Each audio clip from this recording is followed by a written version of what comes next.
Confident at kalmado, tila hindi nababahala ang White House at Congressional Republicans sa government shutdown na ngayon umabot na sa ika-19 na araw.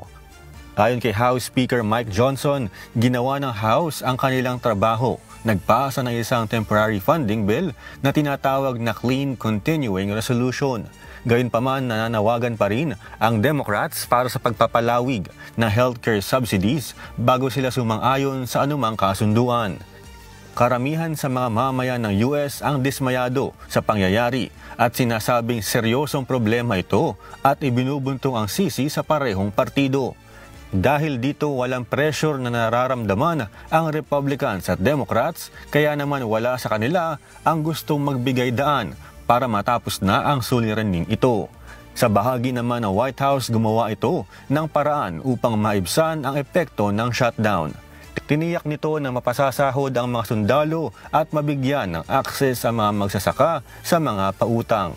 Sa kasalukuyan, hindi pa rin tiyak kung kailan matatapos ang itinuturing ngayon na pinakamatagal na shutdown na naranasan sa pamahalaan sa kasaysayan ng US. Nananatiling nasa malaking bahagi ng hanay ang Congressional Republicans. 89% ng mga Amerikanong na-survey ang naniniwala na ang shutdown ay isang minor problem lang at 54% naman ang nagsabing isang malaking problema ito.